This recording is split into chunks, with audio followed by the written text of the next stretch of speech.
There's no intelligent life on Earth. They may have received our television programs and decided that that is the case.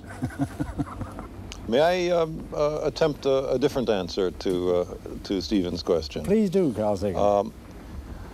The first large-scale commercial broadcasting on the Earth was in the late 1940s.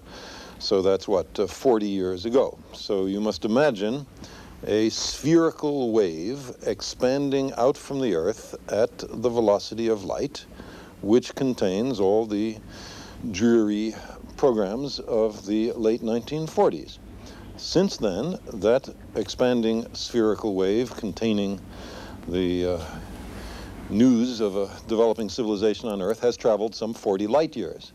Suppose that there are no civilizations closer than 40 light years. Perhaps they're not here because they don't know we are about just yet. But in time, the message gets to them, and perhaps they send a little expedition to look us over. I was delighted when I read that when space probes went out, first of all, you put the figure of a man and a woman on the outside so that any alien life would recognize what we looked like. And then in a latest probe, I think you put in an LP of Earth sounds with instructions in hand signals on how to work the LP. How do you think anybody would have reacted if, in fact, alien intelligence had heard this LP? My guess is that it'd be something like, oh, look, another artifact from some extremely primitive civilization. Which one is this? But then some degree of thanks that we were thoughtful enough to send a message into the far future, which could in no way benefit us, certainly a selfless act. And perhaps it would be recognized as a hopeful and optimistic gesture by an emerging civilization just setting foot into the great galactic wilderness. Yes, Arthur. I know what is going to happen to your voyagers, Carl. They'll be overtaken one day by a terrestrial spaceship and brought back to the Smithsonian. It's certainly technologically possible, but I hope they let it go on its original mission. Now, it's very nearly 20 years ago since man landed on the moon. Do you think that we've basically stopped trying to get man any further? Is there any chance that another Neil Armstrong will set foot on Mars in our lifetime? The United States and the Soviet Union have managed to booby-trap the planet with about 60,000 nuclear weapons, with a little help from Britain, France, China, and Israel. A tiny fraction of those weapons is enough to destroy the participating nations, certainly, the global civilization possibly, and the human species just maybe. It is now time for the United States and the Soviet Union to demonstrate that they can undo this specter, that they can demonstrate their ability to work together on high technology for peaceful, hopeful purposes that carry us into a benign 21st century. And that is why I support the idea of joint U.S.-Soviet cooperation in the exploration of Mars, leading up to an international manned, and by the way, womaned, mission to the planet. Americans and Soviets, as representatives of the human species, other nations, I presume, would also be involved. And then a glorious, whatever it would be, few-month period in which Mars, I have a globe of it right next to me, in which Mars would be explored. There are hundreds, for example, hundreds of ancient river valleys on Mars. Mars is today bone dry. It was once much warmer, much wetter, much denser atmosphere, much more Earth-like. What were those conditions like? Why did an Earth-like planet get converted into this deep ice age condition that Mars has today? And is there life there? Could there once have been life? Are there fossil forms? There are extraordinary, enigmatic geological features on the planet. What is their nature? There is a huge amount of exploration to do, and all of it, every step that I've described, could be before the television cameras of the world, and we could all participate in such exploration. is not a danger that the human bits that we take with us will pollute and destroy something enormously precious out there simply because we're so inquisitive about it? Arthur. Well, as to the question, should human beings go to the other planets, I think the answer to that is, well, we could have stayed in Europe and explored America by robots.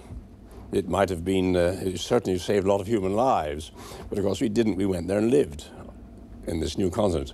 Now, admittedly, Mars, in fact, none of the planets in the solar system is anything like as benign as the United States or the other parts of this planet. But one day, people are going to call them home. There will be Martians one day, and they'll be our great-grandchildren, and they'll think Earth probably is a horrible place in which to live.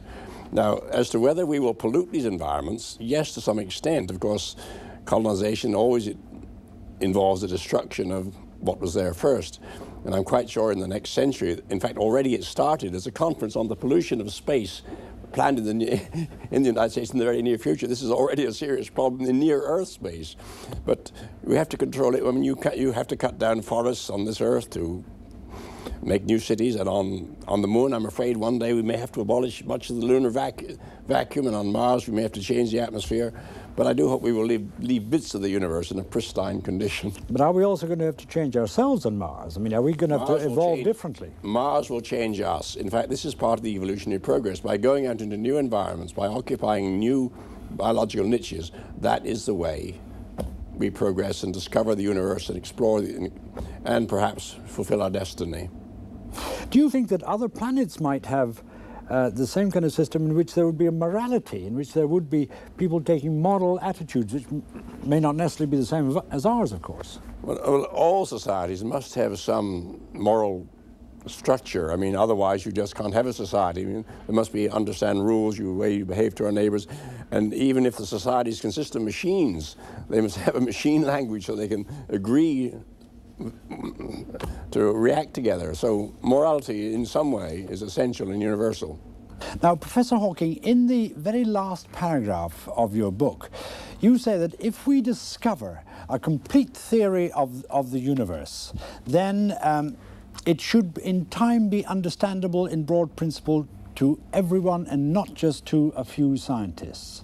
And when that happens, all of us will be able to start discussing the why rather than the how. And I quote, "If we find the answer to that, it would be the ultimate triumph of human reason, for then we would know the mind of God." Do you think that God can intervene in the universe as he wants, or is God too bound by the laws of science? The question of whether God is bound by the laws of science is a bit like the question, can God make a stone that is so heavy that he cannot lift it? I don't think it is very useful to speculate on what God might or might not be able to do. Rather, we should examine what he actually does with the universe we live in. All our observations suggest that it operates according to well-defined laws. These laws may have been ordained by God, but it seems that he does not intervene in the universe to break the laws, at least, not once he had set the universe going.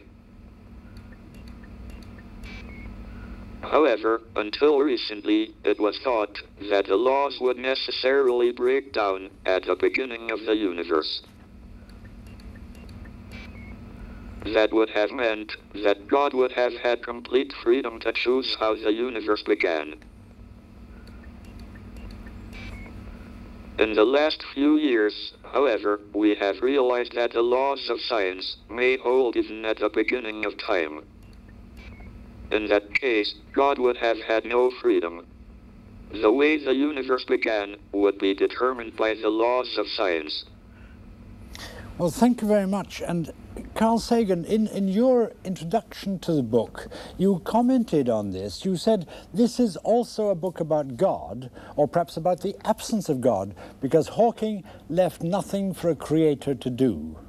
Now, God, of course, means many things to many people. What sort of God basically are we talking about when we talk about reading the mind of God? Well, I think that's an excellent question, and I'd be most interested to hear Stephen Hawking's answer. But just to try to illuminate the range of possibilities, consider two alternatives. One is the notion popular in the West of God as a sort of outsized, elderly white male with a long white beard sitting in a throne in the sky and tallying the fall of every sparrow. Contrast that with the idea of